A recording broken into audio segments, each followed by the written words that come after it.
것들이 남아있고 설날도 안 지났기 때문에 아직은 새해라고 할 수가 그 기분 가운데 있다고 해도 되겠죠.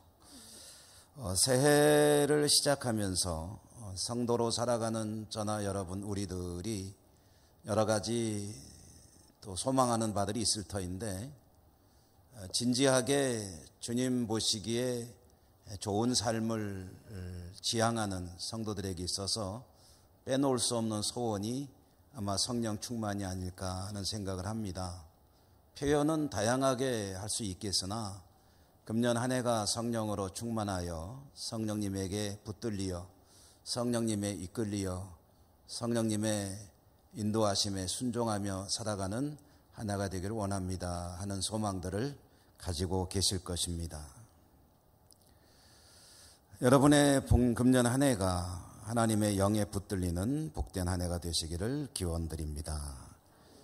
초대교회 예루살렘 교회에 스데반 집사의 순교로 대표되고 상징되는 그런 아주 극심한 박해가 밀려왔을 때에 성도들은 여러 곳으로 흩어지게 되었습니다.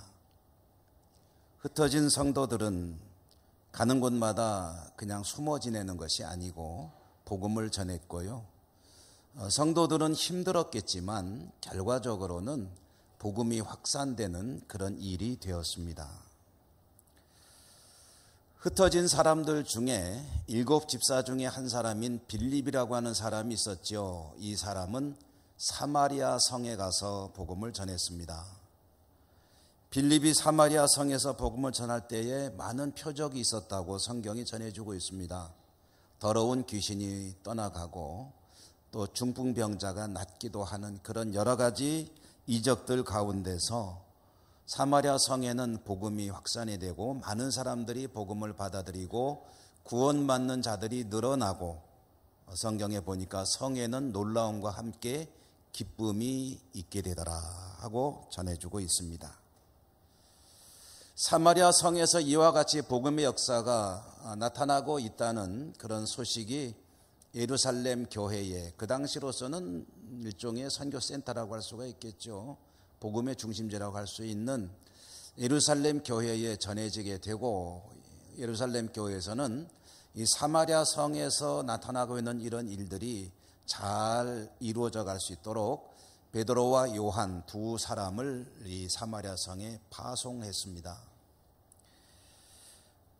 베드로와 요한이 사마리아 성에 도착해서 제일 먼저 한 일이 무엇인가 성경을 보니까 성경은 그들이 제일 먼저 한 일이 사마리아 성 사람들이 성령을 받도록 기도했다 이렇게 기록을 하고 있습니다. 여러분 두 사도가 사마리아 성에 도착해서 구체적으로 착수한 제일 먼저 한 행동이 그들로 하여금 성령을 받도록 기도하는 일이었다라는 것은 어떤 상황이었기 때문에 또는 왜 그런 것일까 하는 질문을 던져봅니다. 왜 그들이 제일 먼저 한 일이 성령 받도록 기도한 것이었을까? 오늘 우리가 보는 성경 16절에 보면은 베드로와 요한이 사마리아 성에 가보니 사람들이 예수의 이름으로 세례를 받기는 했는데 그들 가운데 성령 받은 이가 하나도 없더라는 거예요. 성령이 임하신 이가 한 사람도 없었더라. 그것을 알게 된 베드로와 요한이 그들을 위해서 기도한 그리고 안수한 그런 일 뒤에 성령이 그들에게 임하였더라. 이 성령 세례를 받은 것이죠. 자, 여러분, 그런데 여기서 우리가 그냥 넘어가면 그런가 보다 하고 넘어갈 수도 있겠지만 여기에 상당히 중요한 대목이 들어있기 때문에 조금 더 깊이 생각을 해보겠습니다. 14절에 보면은 사마리아 성 사람들은 예수님의 말씀을 받았다고 했습니다. 그런데 16절에 보면 주님의 이름으로 세례도 받았다고 합니다. 이 두 구절을 통해서 하나님께서 들려주고 싶은 말씀이 뭐냐? 사마리아 사람들이 예수님의 말씀을 받고 예수님의 이름으로 세례도 받았다는 이 사실이 의미하는 것은 그들에게 성령이 임했다는 소리입니다. 우리가 잘 아는 고린도전서 12장 3절에 보면은 이런 말씀이 전해지고 있죠. 누구든지 성령으로 아니하고는 그리스도를 주시라고 할 수가 없다. 좀 풀어보면 누군가가 예수 그리스도를 구주라고 고백하게 되는 것은 자신의 의지와 결단과 이성으로 하는 것이 아니라 성령이 그에게 임하셔서 그로 하여금 그와 같은 믿음을 가지게 하시는 것이다. 곧 성령의 역사라는 것이고, 예수 그리스도를 구주로 영접한다는 사실 자체는 이미 성령께서 그에게 오셨다는 뜻이다 하는 이야기입니다. 사마리아 성 사람들은 모두 빌립으로부터 복음을 전해 들었습니다. 그리고 예수 그리스도 이름으로 세례를 받았습니다. 물론 그들이 그와 같이 결단을 하고 세례를 받게 된 데는 눈에 보이는 표적들이 굉장히 중요한 역할을 했겠지요. 병자가 낫고 귀신이 떠나가고 하는 것들을 보면서 무엇인가 거기에 마음이 움직이게 되고 예수님을 영접하고 세례를 받는 그런 과정까지 가게 되었겠지만, 그러나 근본적으로 그들이 주 예수 그리스도를 구주라고 고백하게 되는 것은 사람의 의지와 결단을 뛰어넘어서 성령께서 역사하시는 일이다. 그러므로 이미 예수를 구주로 고백하고 세례를 받았다면 그에게 성령이 임하신 것이다 라는 이야기입니다. 그런데 사마리아 성에 내려간 파송받아 간 사도들, 이 베드로와 요한은 사마리아 성에 가서 예수님의 말씀을 받고 세례를 받은 이들을 보니까 그들 가운데 성령이 임하신 사람이 하나도 없더라. 그렇다면 이것은 뭔가 좀 앞뒤가 안 맞는 이야기죠. 세례를 받고 예수 그리스도를 나의 구주라고 고백했다는 것은 성령이 임하셨다는 이야기라고 하면서 또 그런 사람들을 보니까 한 사람에게도 성령이 임하지 않았더라 라고 하는 것은 이게 앞과 뒤가 조금 뭔가 좀 잘못되어 있습니다. 어긋나 있습니다. 그럼 도대체 이게 뭐 어떻게 된 일이냐? 성경이 두 가지를 이야기할 리는 없지 않습니까? 그럼 이게 어떤 의미를 가지고 있는 말씀이냐? 사마리아 성에 내려간 베드로와 요한, 그들은 무엇을 보고 사마리아 성의 성도들이 성령을 받지 못했다고 판단을 한 것이었을까? 왜 그랬을까? 초대교회 당시에는 성령이 임하시면 그에 따른 표적들이 풍성하고 다양했죠. 여러 가지 은사들이 나타났습니다. 아마 대표적인 것은 방언일 것입니다. 사도행전 2장에 보면 오순절에 성령이 강림하시고 제자들에게 성령이 충만할 때 그들에게 제일 먼저 나타난 현상이 뭐냐면 그들이 여러 나라의 말로 방언을 하는 것이었죠. 방언뿐은 아니었습니다. 물론 병이 낫기도 하고 귀신이 물러가고 여러 가지 표적들이 나타나기는 했고, 하지만 방언이 대표적인 것은 틀림없는 사실이었고, 이렇게 성령이 임하실 때 여러 가지 현상들이, 표적들이 풍성하게 나타났는데, 그러면 베드로와 요한이 사마리아 성에 갔을 때 이미 주님의 복음을 받아들이고 세례를 받았다는 의미로 이해도 되고 있고 성도들도 받아들이고 있습니다. 또 이 말들을 바라보는 시각에 따라서 여러 가지로 또 해석을 하기도 합니다. 교파에 따라서도요, 성령이라는 말, 또 성령 세례, 충만, 이런 용어들에 대한 이해가 조금씩 차이가 있습니다. 그러다 보니까 성령 세례, 성령 충만 이런 말에 대해서 오해를 하는 경우들도 많이 있는데요. 오늘 성경 우리가 읽은 본문의 앞과 뒤에 보면은 대표적으로 성령 받는다는 것을 오해한 한 사람의 이야기가 나옵니다. 누구냐 하면 시몬이라고 하는 사람입니다. 이 시몬이라고 하는 사람은 마술사라고 성경이 전해주고 있습니다. 마술사 시몬. 이 마술사 시몬은 빌립이 사마리아 성에 가기 전부터 사마리아 성에서 나름대로 어떤 능력을 행하면서 영향력을 발휘하고 있던 사람입니다. 마술사라고 표현을 하고 있는데 우리가 생각하는 마술을 하면은 무슨 신기한 어떤 속임수, 그래서 사람들에게 보여주는 쇼, 이런 개념들로 우리가 이해를 하고 있기 때문에 이 마술사 시몬하는 것은 좀 적절한 표현이 아닌 것 같아요. 마술사보다는 주술사, 또 우리에게 좀 더 익숙한 용어로는 박수무당, 이런 정도로 이해하면 좋겠습니다. 이 주술사 시몬은 때로는 신기한 능력을 행하기도 하고 뭔가 사람들로서는 놀랄 만한 그런 일들을 연출하면서 나름대로는 신통력이 있는, 능력 있는 사람으로 이 사마리아 성에서 사람들에게 군림하고 있었습니다. 그런데 이 시몬이 빌립 집사가 사마리아 성에 온 이후에 하는 일들을 보니까 굉장히 놀라운 거예요.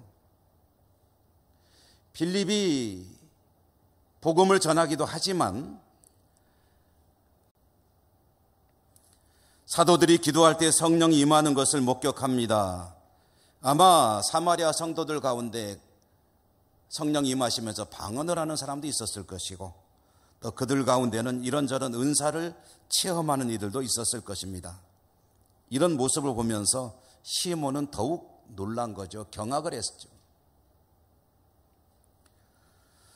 자신도 나름대로 신비한 일들을 행하는 능력이 있다고 자부심을 갖고 있었는데 빌립에 의해서 그것이 금이 가기 시작했는데 베드로와 요한이 온 다음에 그것은 완전히 그냥 산산조각이 나버렸습니다. 나는 아무것도 아니구나.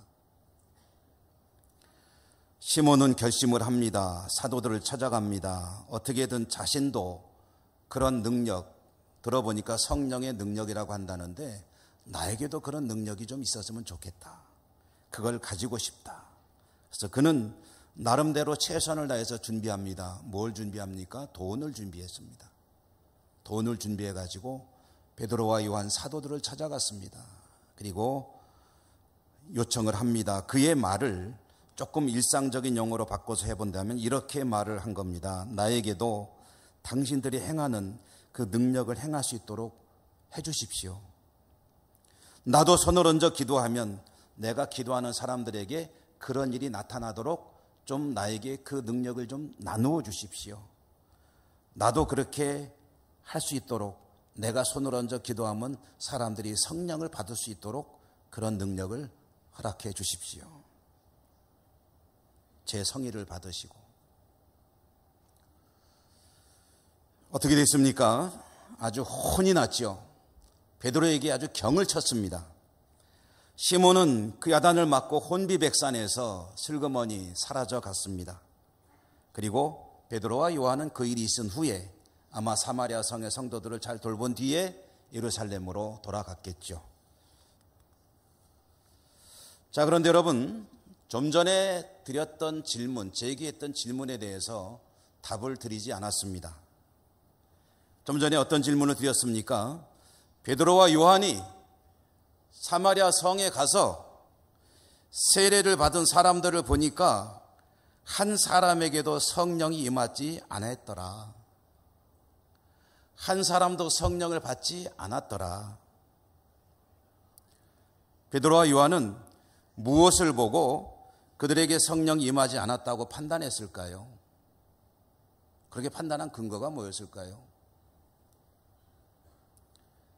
사마리아 성도들이 방언을 하지 못하기 때문에 성령 못 받았구나 라고 했을까요?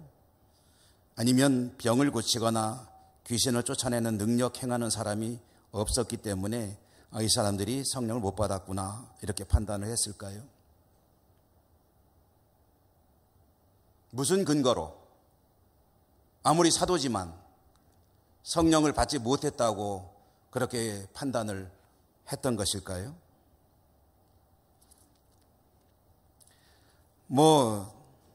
여러 가지 상황을 상상해 볼 수는 있겠지만 역시 말씀 가운데서 실마리를 찾아봐야 되겠죠. 오늘 우리가 읽은 말씀 가운데 그 힌트가 숨겨져 있습니다.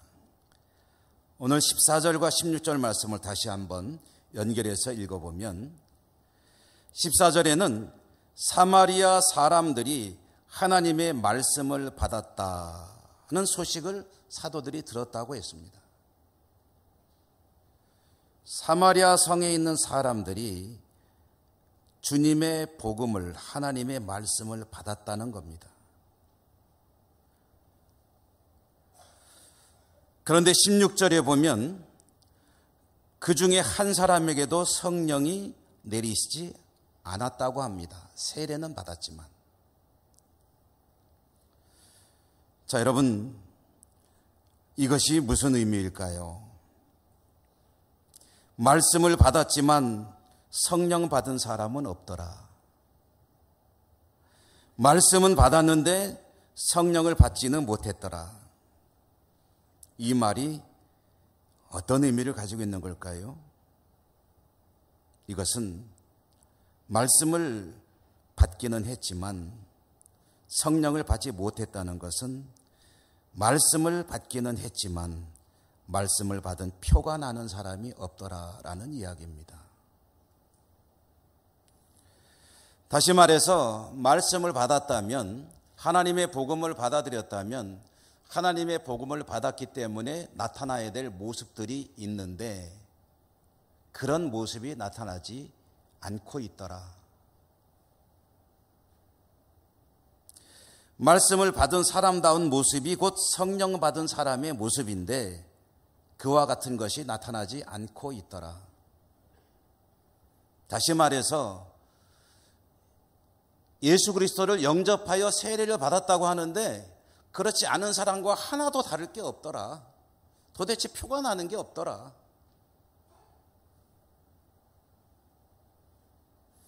여러분, 성령 받는다는 것은 방언을 하고 능력을 행하고 하는 것을 의미하는 것이 아닙니다. 그런 표적이 따를 수는 있습니다. 그것은 은사이니까요.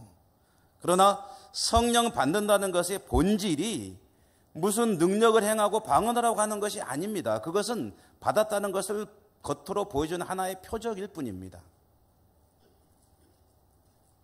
성령을 받는다는 것은 근본적으로 주 예수 그리스도의 복음을 받는다는 것이요, 받아들인 말씀이 그를 통해 드러나는, 외부적으로 드러나는 것이 그가 말씀을 받았다는 것이요, 그 성령을 받았다는 것의 증거가 된다는 이야기입니다. 그것이 성령 세례의 징표입니다.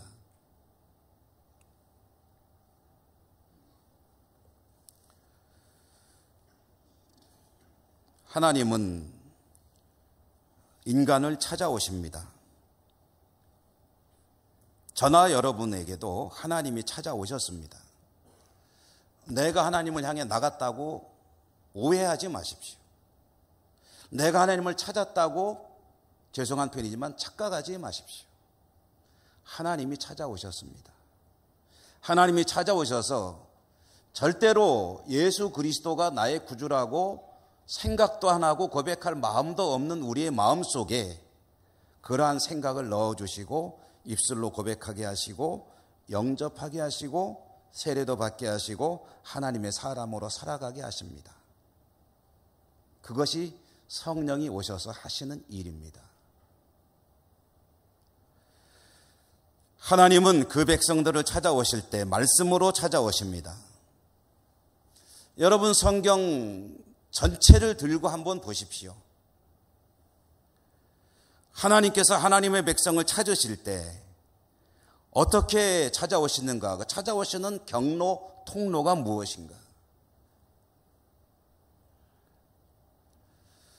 하나님께서 직접 사람을 대면하신 경우가 극히 예외적으로 한두 번 정도 있는 것 같습니다.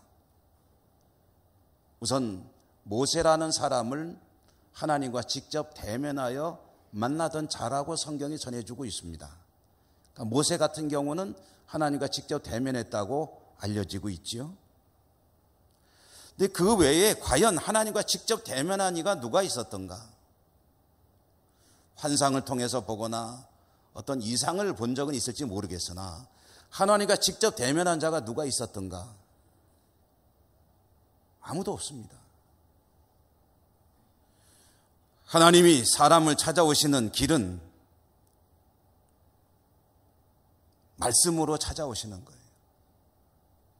창세기부터 한번 거슬러 올라가 볼까요? 에덴 낙원에 살고 있던 아담과 하와를 찾아오시는 하나님이 어떻게 찾아오십니까? 말씀으로 찾아오십니다. 아담아, 내가 어디 있느냐? 아브라함을 부르시는 하나님이 어떻게 부르십니까? 찾아오셔가지고 아브라함아 나 좀 보자고서 만나가지고 설득하셨습니까? 아니요. 아브라함아 내가 내게 지시할 땅으로 가라. 내가 내게 복을 주겠다. 너는 복의 근원이 될 것이다. 많은 사람들이 너로 인하여 복을 받을 것이다. 말씀으로 찾아오셨습니다. 이삭과 야곱과 요셉에게 하나님은 말씀으로 찾아오셨고 모세도 대면한 경우도 있지만 그러나 거의 대부분의 경우에 말씀으로 찾아오셨습니다. 여호수아에게도 하나님은 말씀으로 찾아오셨습니다. 두려워 말라. 내가 네게 명한 것이 아니냐. 좌로나 우로나 치우치지 말고 모세를 통해 너에게 준 율법을 지키며 행하며 내 갈 길을 부지런히 가라. 내 길이 평탄하고 형통할 것이다. 하나님이시고 하나님의 아들이신 우리 주님도 그분은 어떤 분이십니까? 말씀이 육신이 되신 분이세요. 성령이 임하시는 것, 은사들을 통해서 성령이 임하셨다는 하나의 증거가 될 수는 있겠지만 은사는 성령 임재의 본질이 아닙니다. 성령은 곧 말씀의 영입니다. 성령의 충만하심은 말씀대로 사는 능력이고 그런 모습입니다. 성령에 붙들린다는 것은 말씀대로 살아갈 수 있는 힘과 용기를 가지게 되는 것을 의미합니다. 그런 여건이 마련이 된 거예요. 베드로와 요한이 본 광경, 곧 사마리아에 주의 복음이 임했다고 하고 많은 사람들이 세례를 받았다고 하는데 가서 보니까 한 사람도 성령 받은 사람이 없더라라는 이야기는 그들이 비록 복음을 전해 받았으나 복음을 받은 사람으로서의 모습들이 나타나는 게 전혀 없더라. 그것이 본질입니다.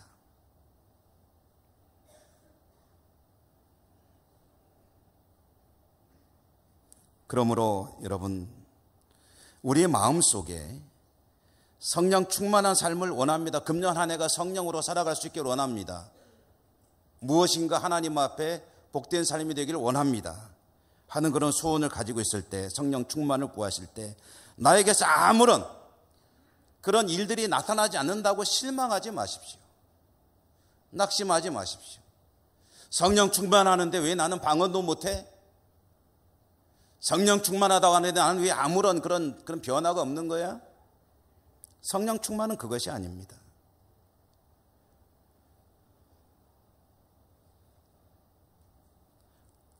말씀으로 찾아오시는 하나님, 내 내면에 계시면서 늘 말씀하시는 성령님, 그 성령님의 음성에 따라서 살아가는 것이 성령의 인도하심에 따라가는 것이요, 거기에 온전히 순종하는 것이 성령에 붙들려 살아가는 것이요, 그 말씀으로 늘 내 안에 가득 차 있고 그 말씀에는 조금도 이의가 없고 그 말씀대로 살려고 준비가 되었을 때 그것이 성령에 충만한 것이요, 내 안에서 하나님의 음성이 들려올 때 이거는 이렇게 해야 되는데 하는 생각이 떠오를 때 그것은 성령께서 지금 내 안에서 이 일을 하고 계신 증거요.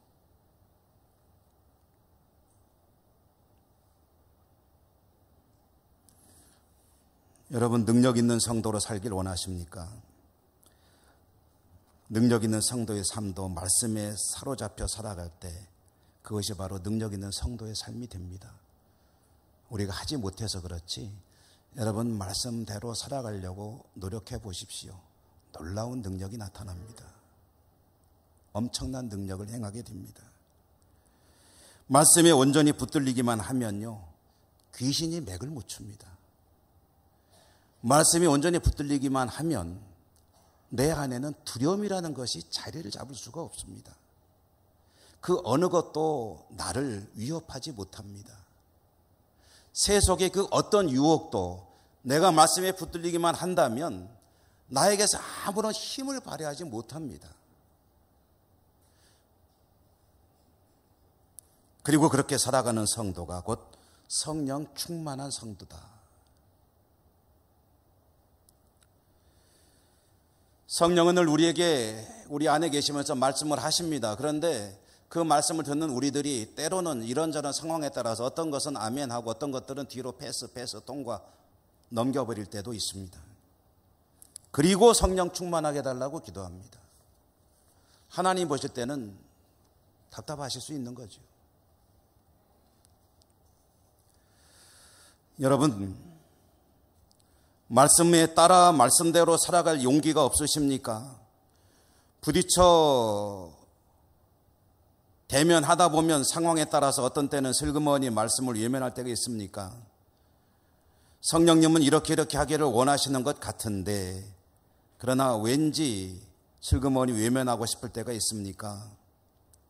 성령의 충만한 삶을 원하신다면 그때 주님을 떠올리시기 바랍니다. 어떤 주님이요? 마지막 때에 만날 주님을 떠올려 보십시오. 힘이 날 것입니다. 다시 용기가 솟구칠 것입니다. 마지막 때에 만나게 될 주님을 떠올린다면 능력이 샘솟을 것입니다. 저는 이 말씀을 묵상하다가 영화가 하나 생각이 났어요. 굉장히 오래된 영화입니다. 제가 정확한지는 모르겠지만 좀 찾아봤더니 이 영화는 1940년에 만들어진 영화라고 그래요. 1940년에 만들어지고 우리나라에서는 1952년에 개봉이 되었었다고 합니다. 외국 영화입니다. 제목은 영어로는 워털루 브릿지라고 하는 영화이고요. 또 조금 옮겨보면 워털루 다리라는 뜻이 되겠죠. 다리. 우리나라에서는 워털루 다리라고 개봉되지 않고 엉뚱한 제목 애수라고 하는 제목으로 개봉이 되었습니다. 애수라는 영화를 보신 우리 성도님들도 꽤 계실 거예요. 1952년에 우리나라에서 상영이 되었으니까 저보다도 오래된 그런 영화입니다. 영화의 내용은 이런 것입니다. 런던에 워털루 다리라고 하는 그런 다리가 있는 모양입니다. 저도 안 가봐서 모르겠는데 그 워털루 다리에서 만나서 사랑을 속삭이게 된 두 사람이 있었습니다. 두 사람은 그렇게 사랑을 키워나가다가 남자는 전쟁터에 나가게 되고 여인은 런던에서 살아가게 되는데 어느 날 전쟁터에 나간 남자가 죽었다는 그런 보도를 보게 됩니다. 전사했다는 거예요. 이 주인공 여성은 너무나도 절망하게 되죠. 그러면서 동시에 자기의 삶의 환경들이 한꺼번에 다 무너져 내리게 됩니다. 그래서 거리의 여자로 살아가게 됩니다. 자포자기한 심경도 있었죠. 그런데 그렇게 어느 정도 시간이 지난 다음에 전쟁에 나갔다가 돌아오는 그런 군인들 틈에서 자기 연인을 발견하게 되는 거예요. 그러니까 죽었다고 나온 그 기사가 잘못 나온 거예요. 실수였습니다. 자기가 사랑하는 사람은 버젓이 살아서 귀환을 했습니다. 문제는 사랑하는 사람이 돌아왔음에도 불구하고 자기의 그동안의 삶이 이 사람 앞에 나타날 수 없는 그런 몸이 되어버린 거예요. 당신을 사랑합니다 하고 다시 사랑을 키워갈 수 있는 그런 자격을 스스로가 상실했다고 할 수밖에 없는 거예요. 절망에 빠진 이 여성이 그만 처음 그 사랑하는 사람을 만났던 그 워털루 다리에서 스스로 생명을 포기하는 그런 결말을 영화가 이제 그렇게 결말을 맺는데요. 당시 영화를 본 많은 사람들이 가슴에 좀 애잔함을 안고 가슴앓이를 하게 했던 그런 영화였습니다.